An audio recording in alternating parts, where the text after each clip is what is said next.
Okay, we're back to video number 3 here of the FE exam covering probability and statistics material. We are going to pick up with the regression, which is on page, don't know, but we'll find it here. It's down a ways. Page 7 is where we're starting. Again, the handouts are available at Stats Class. So if you go to statsclass.org, the handout is the problem set, is available here. If you click on the folder, you will see the solutions as well to these problems. So that's where we're getting the problem set from. Okay, on the linear regression and correlation, we are going to show you how to do this on the calculator again. Don't want to be doing these by hand. The solutions do have all the formulas in them, but we don't want to do them by hand. What I need to do, again, is create a list. I need my X values in one list. So from the problem set there, you can see that the X values are 3, 4, 5, 5, 6, 7, 7. So those are being entered into list 1 here, and then the Y values into list 2. Obviously, they need to be the same. The two vectors need to be of the same length in order to run a linear regression. So that's that. And then once I have my lists in, to get my output here, I'm going to go second data again. Okay, so you're going to go second data. You want to go under calc. And then we're going to want to select the linear regression, which on my screen is 4 here. Yours might be a slightly different number, or maybe it's the same, but 4 is the one that I need. How this menu works is pretty self-explanatory. It's telling you what the X list is, which is L1 is where I put the X values. L2 is where I put the Y values. I should be able to just specify those two lists. I don't want to be using frequency here. Okay. So again, we talked about that back earlier in video number 1, I think it was. But we're not using that here. We're going to go straight down to calculate here. So we can just click our way through there. And what I get back is an equation for the regression line. Okay, so obviously the equation here is y equal ax plus b. A is going to be my slope of my line, and b is going to be the y-intercept of that regression line. And I think that's one of the first things that they ask for.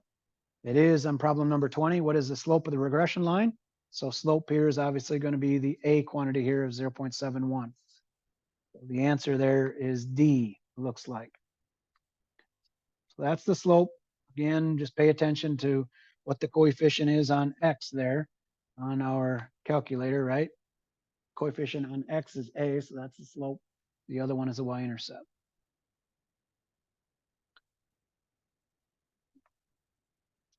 They also have the correlation.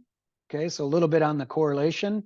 We're just playing with it here with in class here with the students that I have. The TI-36, your calculator that you're going to use on your exam, will actually give you a correlation, which is the R value. And then it'll also give you an R squared value.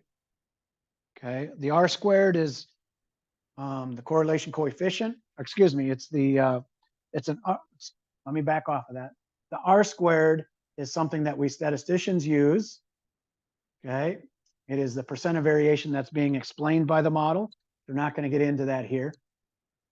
You don't want if they're asking for the correlation coefficient, they're asking for the R quantity, not the R squared.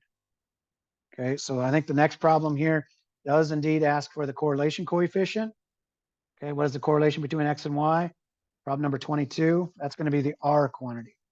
And again, on the emulator that I'm using on the screen, some reason I cannot get the R quantity to show up here, but students in class here are telling me that it does show up indeed on the TI-36. Okay, let's do 23 here quickly, the last one in this little section. If the linear correlation coefficient with two variables is equal to negative 0.96, what can we conclude?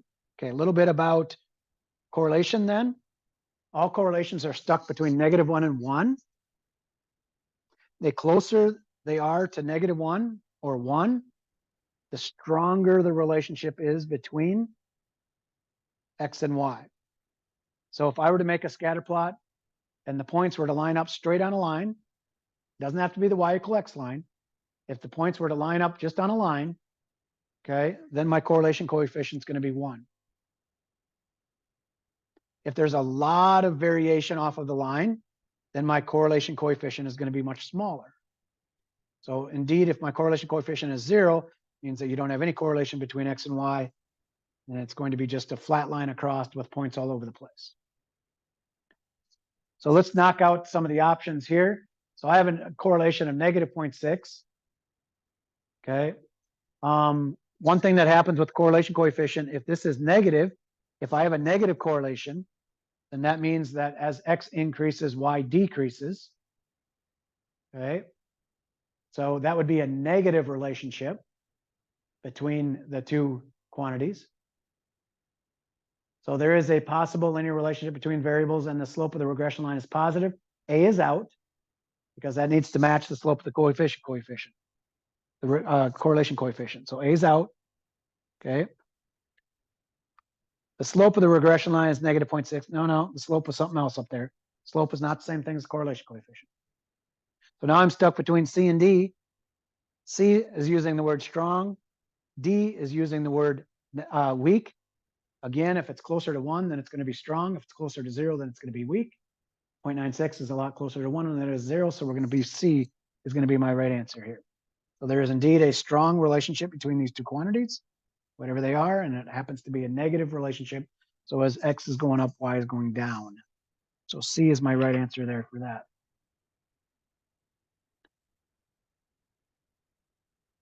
We have some additional probability questions. Okay. We spent quite a bit of time earlier on probability, so I think I'm going to, for the sake of time here, just skip over these. The solutions are there. Again, the solutions are, where do you get the solutions again? Go back to stats class, underneath the folder. There is FE exam solutions here. There are some other FE exam stat review materials. I found one from Louisiana State, LSU. Okay. So there is a bunch of other problems that I've snagged off the internet. Again, these are all in this folder here. Same place that you get the solution set, or excuse me, the problem set, solutions. There's another, as I said, some examples from Louisiana State, etc. All right, so let's get, I'm going to skip over the probability ones then for sake of just going through these. Let's get into continuous random variables.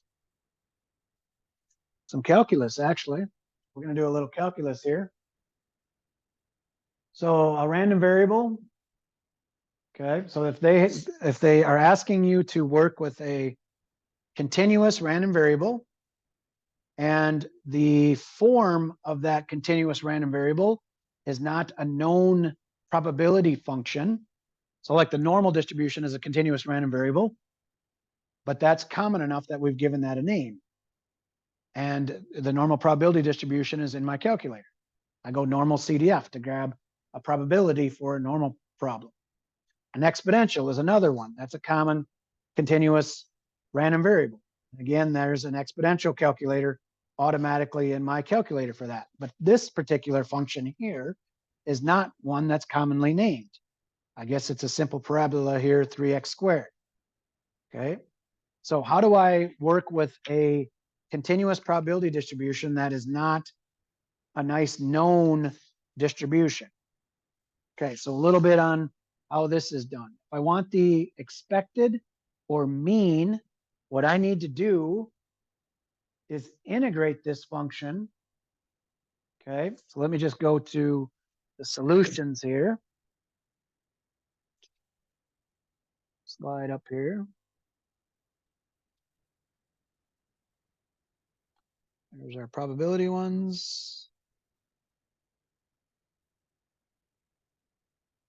I need to integrate this function, okay, over the region defined by the function. And what I do here is I integrate x times the density function. So I need to integrate, so what is my density function here? 3x squared, was it? Just a simple parabola.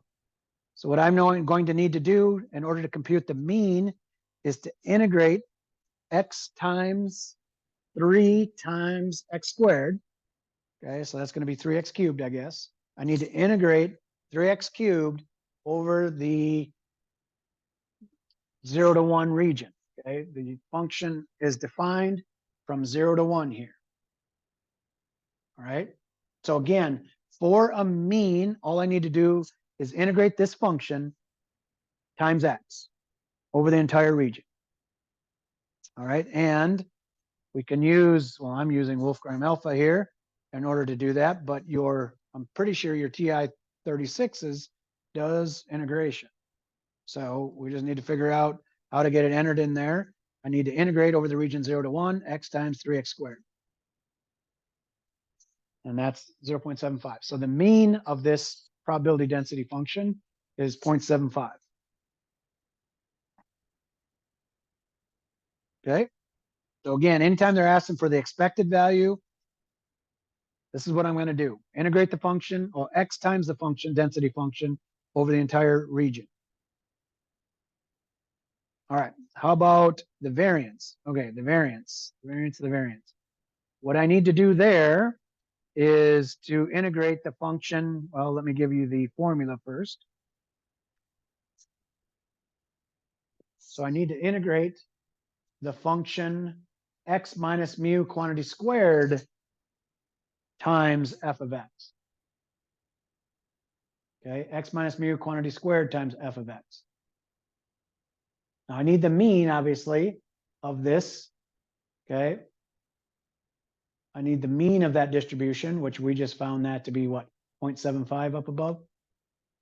Okay, so I'm going to quite simply integrate x minus 0.75 squared times my density function, which is 3x squared, over that entire region 0 to 1 again. Both of these are over the 0 to 1 region. There is a shortcut where I can take, let's see if I can remember it correctly. I take, it is x squared. You integrate x squared times the density function. Okay. There is a shortcut that exists where you would take x squared times the density function, integrate x squared times the density function over 0 to 1, and then you subtract off the mean squared, I think it is. So that is another shortcut that can be used. I don't, most of the time I'm doing this on a calculator, well, not necessarily a calculator, but on the computer. So I don't worry about the shortcut formula, but the formula sheet will have a shortcut formula for you there if you want it. Students here in the class, can I integrate that function on my TI 36? Okay. If I want a probability, okay, so if I want a probability, so this is again, compute a probability off of this density function defined by 3x squared. So that's not like a normal probability or a exponential, like I was saying. What I have to integrate then is from this point, and it is greater than 0.67. So what I would need to do is integrate from 0.67 and above and up. Okay, so I integrate over the region 0.67 and up. So where am I doing that here on my, again, my region is from 0.67 up to 1. So my point of interest here is 0.67. I'm going all the way up to the 1 here because that's where it's defined. It's not, this one's not like the normal one where the upper endpoint was infinity. Here, my upper endpoint is 1, and then my density function is obviously 3x squared. So that simple little integrand tells me that that probability is 0.6. Okay, so this whole problem is about what do I do with a density function that's not one of my common ones, like a normal or an exponential or a gamma or blah. We can do a little bit of calculus and we can compute expectations, variances, probabilities. Probabilities are just area under our density functions. So obviously, if I'm just working with area there, I just integrate over that region. Okay, that knocks out that little example of a continuous random variable and how to work with that. Talk a little bit about testing. Okay. A little bit about hypothesis testing and confidence intervals, the errors that can be made there.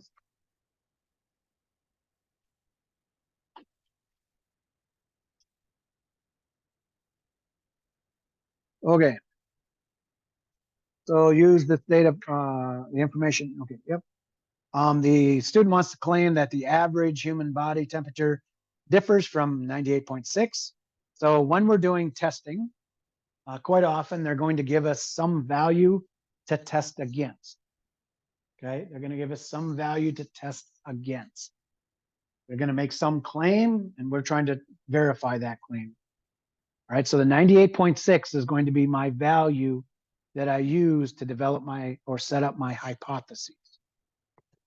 This is not, okay, this is not the data value. The data value here, they're telling you the mean body temperature for this group is 98.2. We do not test our data value. We test the claimed value. So if they give you a choice on these options here of mu equal 98.2, that's a no. Because we do not test our sample. We test the claim. Okay, so the claim here is 98.6. What do they want to know here? Test claim that the average differs from 98.6. So the other thing that I want to say here regarding setting up these hypotheses is what you would like to show goes in H1. The claim goes into H1. Okay, what is the claim here? Differs from 98.6. Differs from, well, boom. That's into the H1. It really is that simple if they're going to give us these options here. The claim is 98.6. My data value is 98.2. Again, if they're giving you a choice of not equal to 98.2, no, because we don't test the data. We test the claim. We use the data to test the claim. If this had said greater than 98.6, then which one would it be? Again, the claim goes into the H1 or alternative hypothesis. If this had said greater than, then we're going to want to be selecting C there, because that's where the mean is greater than 98.6. But it didn't. It was differs, right? We had differs in it. So we know it's the not equal to. Talk a little bit about the confidence interval here. I did not take the time to look at our TI.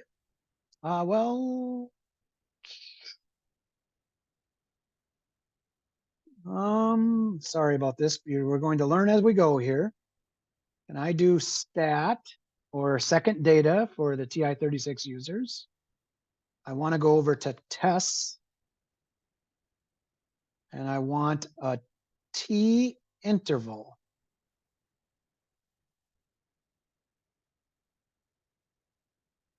Okay. I want a T interval, I think is what I want here.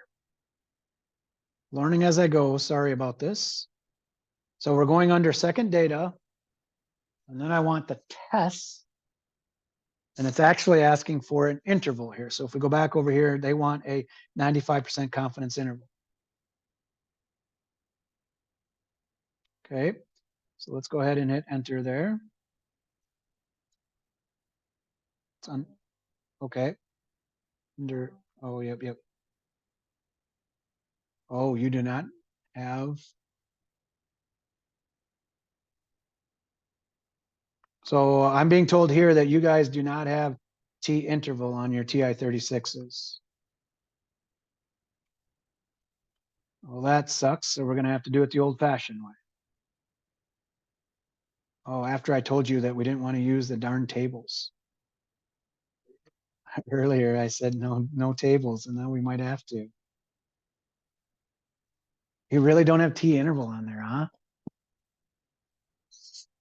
Yeah, I know that like, okay. Well, can't do it on the TI-36s, I'm told, so we're going to do it the old-fashioned way.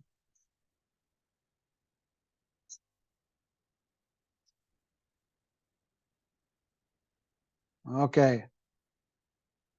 We're going to do it the old-fashioned way. So, to do it by hand, this is going to be on your formula sheet. They'll definitely have this formula on your formula sheet for you. All right? It's a confidence interval formula.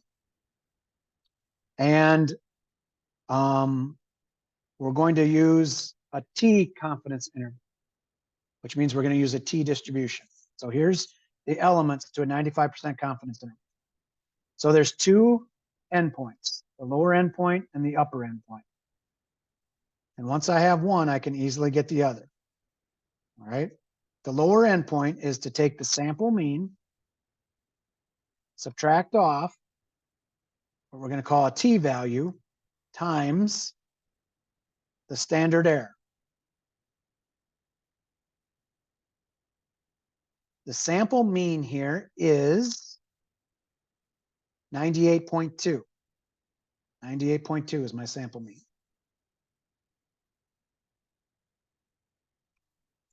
98.2. I need to subtract off a T value. We're going to find that in a minute. And what is the standard error? Standard error is the standard deviation divided by the square root of my sample size.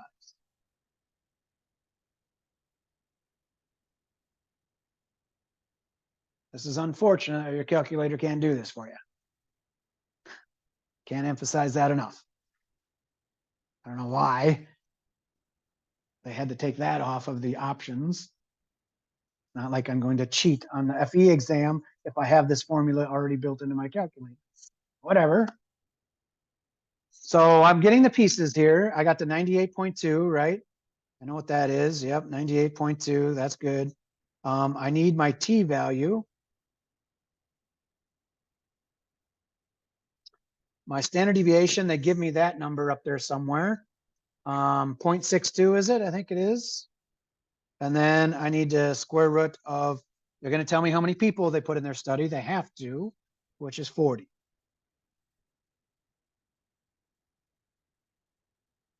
Now let's go after that T value. Go after that T value here.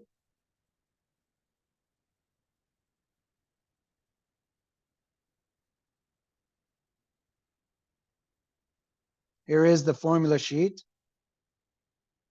I shouldn't say the formula sheet, but this is the handbook.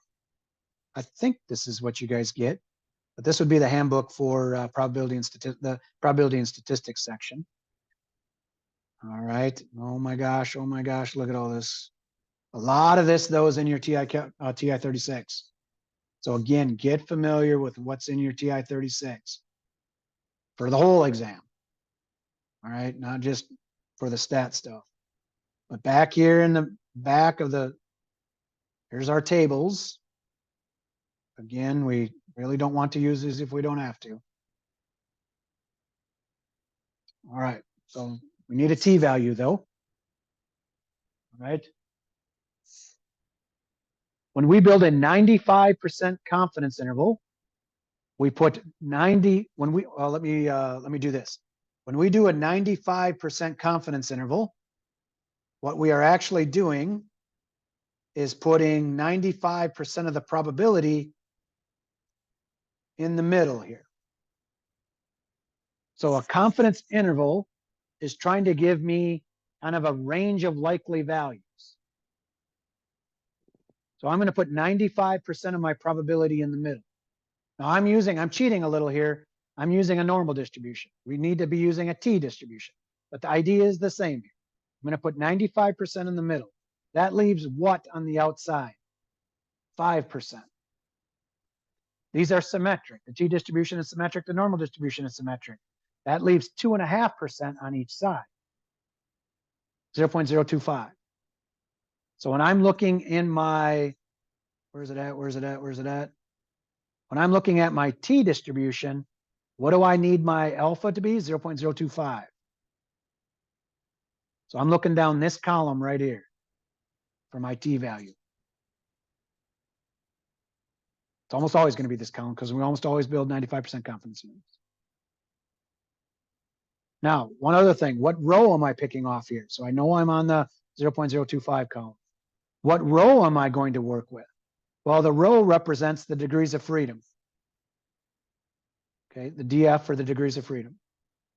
The degrees of freedom in the context of this example is just your sample size minus 1. So 40 minus 1 is 39. 39. So I need to go down to 39. Oh, great. They don't give me a 39. Well, what do I use? Do I use 30? Because 39 is closer to 30. Or do I use 1.96? Because 39 is closer to infinity. There's not much of a difference here. What a statistician would probably do is use the 2.042 number.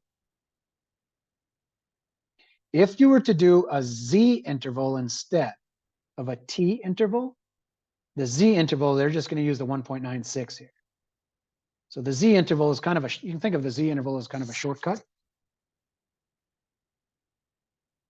So I could use, I'm going to say 2. I mean, 1.96 or 2.04, it's not going to matter too much what I multiply by there. So I could use as my T value 2.04 if I wanted. 98.2 minus 2.04 times whatever 0.62 is divided by the square root of 40. Square root of 40 is 6 point something.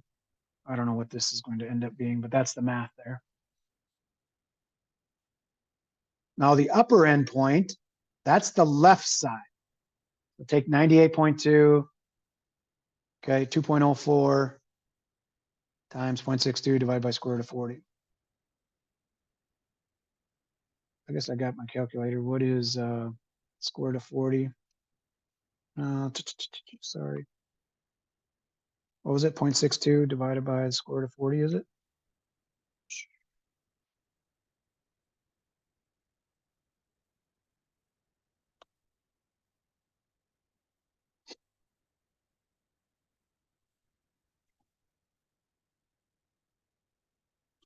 .098, and then I need to multiply that by basically 2.04, I guess.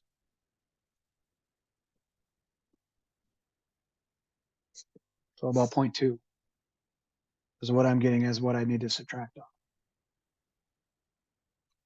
So 0.98, is that what we're getting? Anybody else want to confirm that? 0.2 roughly, so the left side's about 98. Now the upside is that same stuff, except I multiply that, or excuse me, not multiply. The upside is the same stuff, but I just add that quantity there. I just add that there.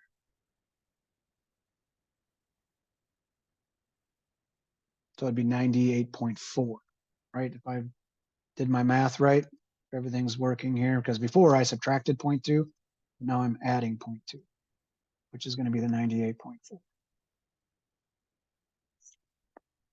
And according to the solution that I came up with earlier, D is in fact the right answer there. So D would be my answer for that one.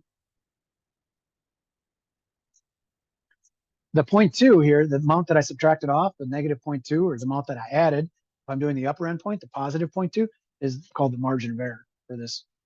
So 0.2 would, the margin of error for this is 0.2. If they were to ask for the margin of error, it'd be 0.2. Now, again, if I were to use 1.96 here, well, it's going to be close enough because I'm using 2.04. If I go over here and what was my mean? 98.2. My sigma here was the standard deviation divided by the square root of 40. That's actually called the standard error, which I think that was 0.098, if I remember right. Okay. And if I put in my endpoint, 98 here, and do the two-sided, well, how come I can't do the between probabilities? Well, I was going to show you that this is the 95%. So What the confidence interval is actually doing is getting the middle 95% of this distribution. It's showing off to the right here. I should stop here at 98.4. If I had these probabilities stop here at 98.4, I don't know why I can't do the in-betweens, but if I had this probability stop here at 98.4, this probability here would be 0.95. That's what you're doing. You're just trying to find the lower end point and the upper end point to get 95% in the middle. That's what a confidence interval does. That's its purpose.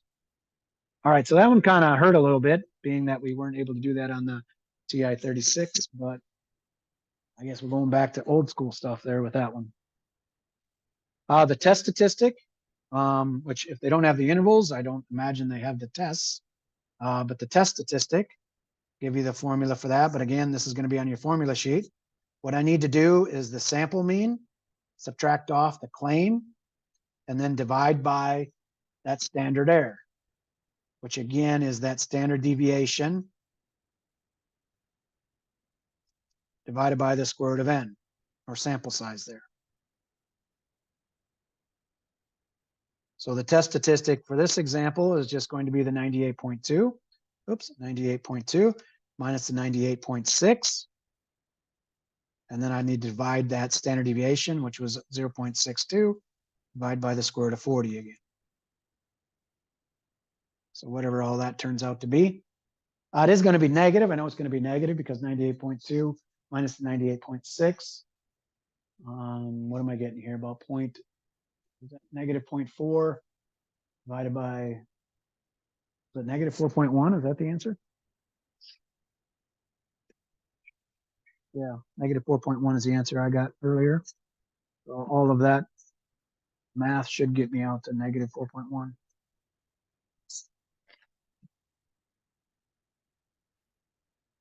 Which of the following is most accurate? What are we talking about here? Okay, let's kind of finish the test here, and then we are right at 8 o'clock, so we're going to stop here. Which of the following is most accurate? The average body temperature for the population is 98.2 and not 98.6. No, no. Okay. We're just testing against our claim. That's not going to be right. This is garbage. Again, we set up this null and alternative hypothesis. So if we're just trying to do the process of elimination here, we set up this null and alternative hypothesis. So we end up making a decision against that null and alternative. We are not making definitive statements about the 98.2, or it's not a definitive statement even about the 98.6. We are trying to make a decision about either the null or alternative hypothesis here. Now, with a test statistic of anything that's below -2, so when I'm doing this test statistic calculation, if it's two-tailed, which is what I have here, okay, from the H1, I had not equal to in it, or I wanted to know whether or not we were different from 98.6. So this is a two-tailed analysis.